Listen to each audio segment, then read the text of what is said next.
तो हम लोगों ने बुद्ध पूर्णिमा के दिन ही अपनी यूनियन का उद्घाटन किया गया था और उसमें जो बिंदु रखे गए थे कि मतलब यूनियन बनी क्यों है, यूनियन करेगी क्या,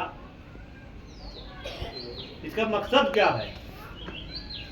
तो यूनियन का मकसद ये है कि देश में लोकतंत्र जो है, ये हमारा देश जो है ये लोकतंत्र से चलता है, भारत के संविधान से चलता है।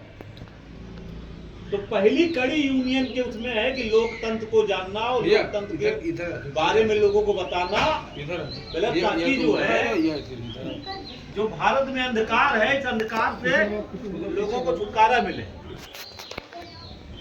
दूसरी चीज एक और है, लखनऊ में हम काम कर रहे हैं,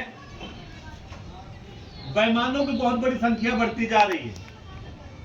मटेरियल लेने के लिए पैसा उनके पास है। तुम लोग यहाँ बैठा रहा, तुम नहीं बैठते वहां क्या कर रहे हो? इंजीनियर को पैसा देने के लिए है, इंजीनियर खाली नक्शा बना देता है, 8% 10% उनको कमीशन देते हैं पूरे मकान के। और जब वही कुशल कारीगर कहीं अगर ठेका ले लिया, पेटी पे काम ले लिया और 4-5 महीना अपने परिवार के बच्चों के जो है सुख समृद्धि को छोड़कर सुबह शाम रात दिन उसी के मकान बनाने में उसका दिमाग लगा रहता है, अपने दिमाग से अपने शरीर से सारी ऊर्जा लगा देता है उस मकान को बनाने में। और जब मकान बन जाता है, जब वो पैसा 2-4-6 महीने की उसकी मजदूरी बनती है, तो उसी भवन मालिक को मजदूरी देने में आफत हो जाती है। तब कहता है कि मेरी बिन टेढ़ी हो गई, आपने ये जो है यहाँ नहीं, यहाँ दरवाजा होता। देखिए, नक्शा इंजीनियर ने बनाया, इंजीनियर के मास्टर से जो है कारीगर मकान बनाया, जो पेटी ठेकेदार है उसके माध्यम से मकान बनाया, उसकी देख रेख।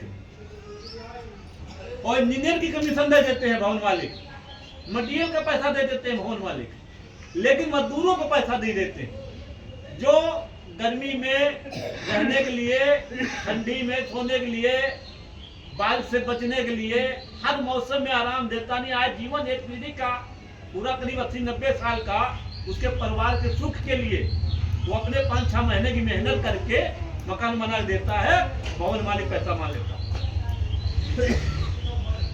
जब पैसा मर जाता है तो मजदूर जाए तो कहाँ जाए भाई? भारत में लोकतांत्रिक तरीके से थाना है, थाने में जो दरोगा साहब बैठे हैं वो चंद पैसे पे जो है अपनी वर्दी को फीका कर देते हैं।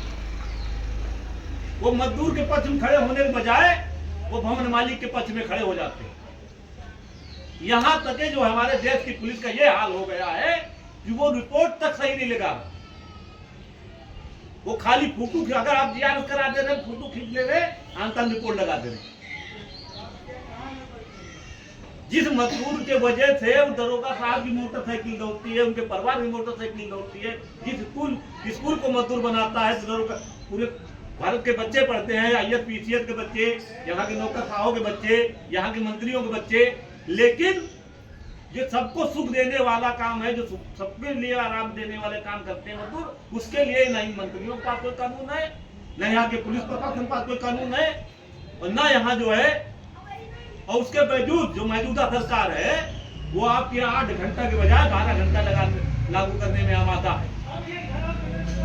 आज भी कई दिवस पे पूरे जो है श्रम मंत्री से लेके, योगी जी से लेके, श्रम सचिव से लेके गांधी प्रस्थान में जो है वो किया है गोष्ठी का आयोजन। मुझे कहीं खतरा लग रहा है इस गोष्ठी में, कहीं आज 12 घंटा जो है अंतर्राष्ट्रीय महिला दिवस जो है, जो इधर काम 8 घंटा आराम, 8 घंटा, अरे आप लोग इधर आओ, कहीं आओ इधर बैठो, कानून लागू कर दे। इस मई दिवस को कहीं काला दिवस ना ये बना दे। मुझे डाउट हो रहा है कि अगर इनको ईमानदारी से करना था गोष्ठी तो यहाँ पर संगठनों को बुलाते, उनके नेताओं को बुलाते, उनके बीच में करते और खुशहाली होती। जो ये कानून ला रहे हो, कानून के बारे में पारदर्शिता बताते कि भाई ये है इसमें फायदा मजदूरों का। तो मुझे लग रहा है डर कहीं ऐसा ना हो कि ये जो है ये श्रम संगठनों को किनारे करके, मजदूरों को किनारे करके, फैक्ट्री मालिकों को बुला के कहीं ये जो है 4 घंटा जो 12 चारों लेवल कोर्ट है ये थोप न दे। यह शंका है। यूनियन इसलिए जरूरी है मित्रों कि बाबा साहब जब इस देश में अन्याय के खिलाफ लड़ने का कोशिश किया और चेतना बनाई, तो सबसे पहले उनने भी मजदूरों की एक फौज बनाई थी और फौज का नाम रखा था लेबर मेजर। अगर हम आज यहाँ बैठकर मीटिंग कर रहे हैं तो बाबा साहब की देन है। तो मित्रों, आज बुद्ध पूर्णिमा और मई दिवस दोनों है। और ये महत्वपूर्ण विषय है कि देखिए आज दोनों पड़ी है। भगवान बुद्ध ने मानव कल्याण के लिए राजपाट छोड़ा था, घर छोड़ा था। मैं मित्रों आप लोगों से कहता हूं कि अपना लालच छोड़िए। आज यहां से एक संकल्प लीजिए कि लालच छोड़िए, लोकतंत्र के बारे में समझिए, संविधान को पढ़िए और समझिए।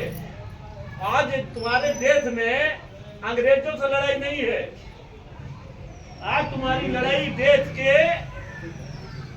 व्यापारियों से हो गई है। जिनको हम वोट देके भेजते हैं संसद को, जिनको हम विधानसभा भेजते हैं, वो व्यापारी हो गए हैं, अब वो नेता नहीं बचे हैं।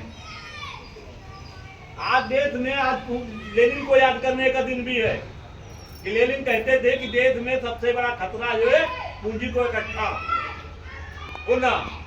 आज ये सरकार क्या कर रही है? दो मित्र के हैं खाली, अदानी अंबानी, तीसरे ट्रंप जो बन गया। जितने देश के काम हैं, जितने देश के काम, जितनी फैक्ट्रियां हैं, वो खाली दो मित्रों को दे रहे हैं। वो दो मित्र काम करेंगे, आपकी तनख्वाह का दे रहे हैं, आपके मजदूर आपके लड़के को 8,000 10,000 10-12,000 में इस महंगाई में किसी का परिवार नहीं चलने वाला। और जीती जाती मिसाल है तुम्हारे जो नोएडा में हुआ है, जब वहां के मजदूरों ने उनका खर्चा नहीं चल पा रहा था, इस गैसबंदी में उनके परिवार नहीं चल पा रहा था, तो बिल्ला के आंदोलन किए। तो इस सरकार की जो तानाशाही रवैया वो पूरी साफ हो गई।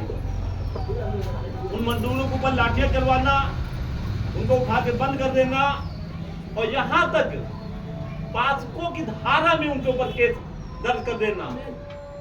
ये इतनी बड़ी घिनौनी हरकत है, इतना घिनौना कदम है सरकार का कि ऐसा जो है कि जैसे वो अपना हक क्या, अपनी मेहनत की मजदूरी क्या मांग रहे थे, अपने पसीने की कीमत क्या मांगे, कि वो देशद्रोही हो गए।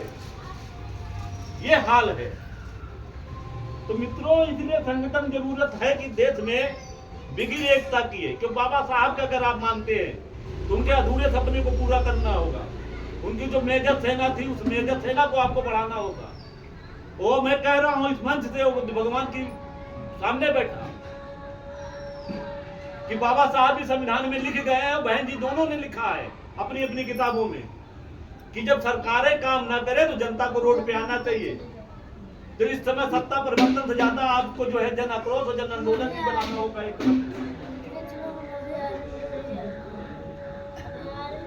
मित्रों, हमारे बीच में जिनका इंतजाम था वो आ गए हैं।